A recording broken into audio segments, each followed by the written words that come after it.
G'day everyone, I'm Jake Phillips, Breed Development Officer with Angus Australia. Thanks for joining us as we begin to unpack the Stock Agents Toolkit. Today we're looking at what role do genetics play in your client's herd.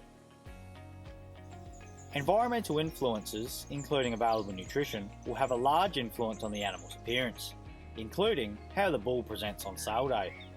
However, it has a much smaller effect of how the progeny will perform, which is arguably the most important part of what role the bull has to play, and that is to pass on superior genetics. As we know, generally speaking, the performance observed in an animal is the combination of genetics and environment working together.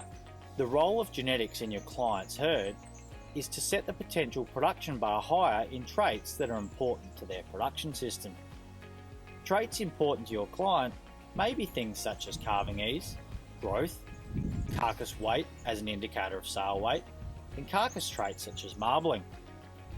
This example shows us the power of genetics and the impact genetics have on your herd, regardless of the environment. As we can see, Bull A is heavier and fatter at sale time compared to Bull B.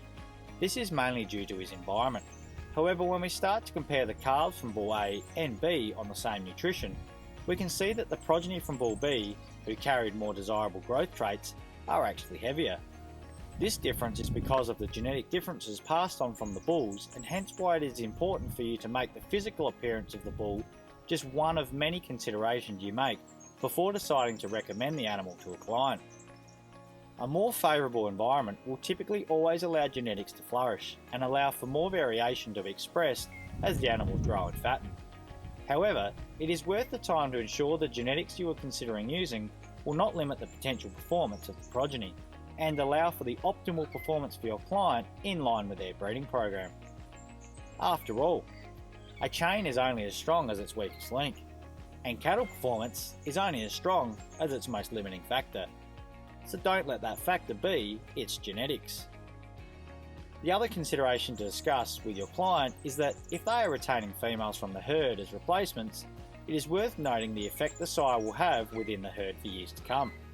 In fact, it's not unreasonable to suggest the bull you are using this year will still have daughters in the herd for another 10 years, or maybe longer, not to mention granddaughters. Considering the large impact the sire will have on the genetics of a herd, it is worth the time to do some research on the options you plan to use and include a range of breeding and genetic decision support tools to make sure you end up with a sire that suits your client's needs. Next time, we'll take a dive into the world of Angus sale catalogues and unpack the plethora of information available to help make your decision easier.